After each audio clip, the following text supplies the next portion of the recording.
Աստված օգնական Սրբազան հայր, ամփոփելով այս դատական process-ը, ինչպես է գնահատում։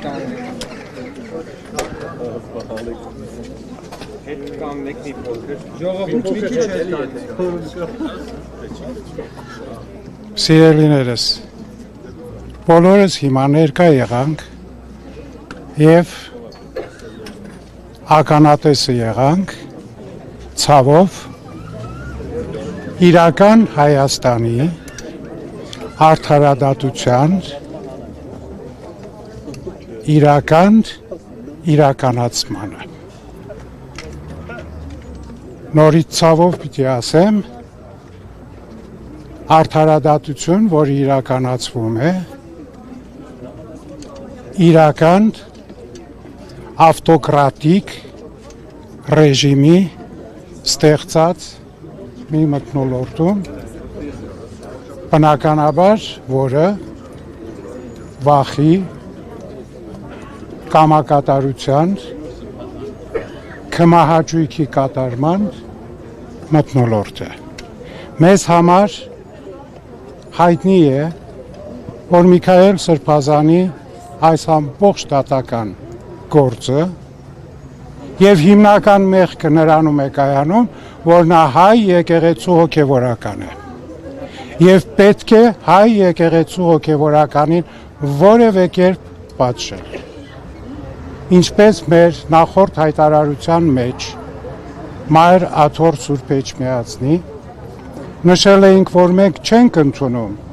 Միքայել Սրբազանի մեղավորությունը, որ շինված ապօրինի գործընթաց է գնում, մենք նույն կարծիքին ենք մնում, առավել ևս համոզվեցի, երբ այսօր մեղադրող կողմը մի անգամից 2.5 տարվա խափանման միջոցը որպես ազատազրկում առաջարկեց։ Գիտեք, այն հսկա մի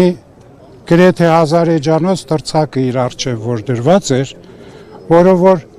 որևէ այսքան նիստերի ժամանակ չթերթատվեց եւ հայտնի չէ մեջը ինչ է, քանի որ չգիտեմ, գուցե ես չեմ լսել,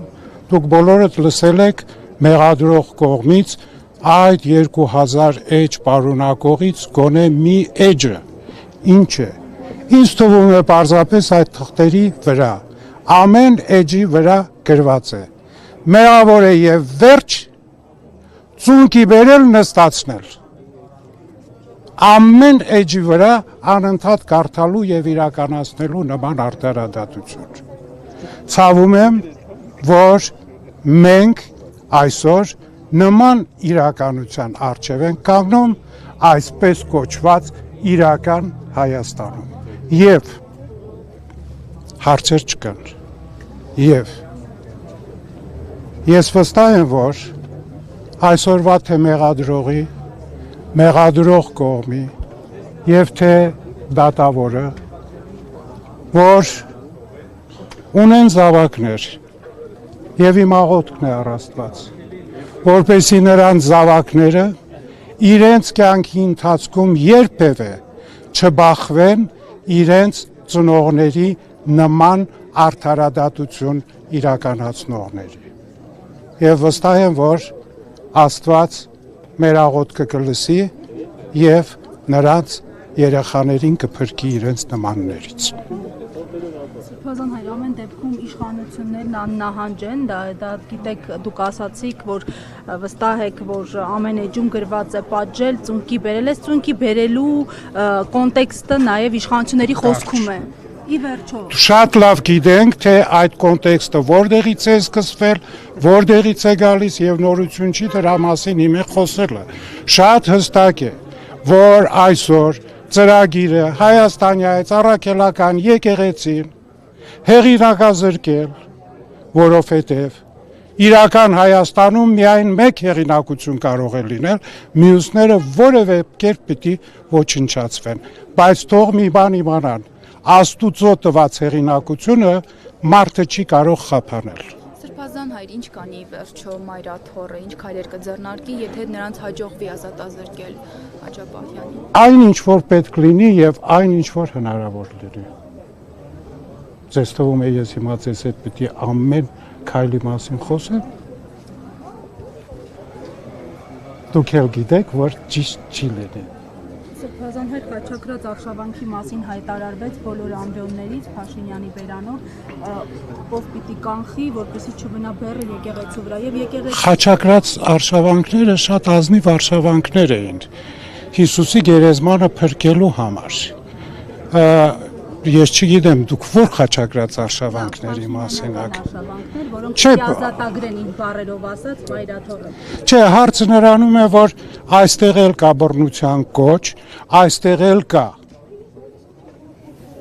եկեղեցական իշխանափոխության կոչ, եւ այդ կոչերը մնում են որպես նորմալ եւ որևէ տեղ չի քննարկվում, որ դրանք էլ կարող են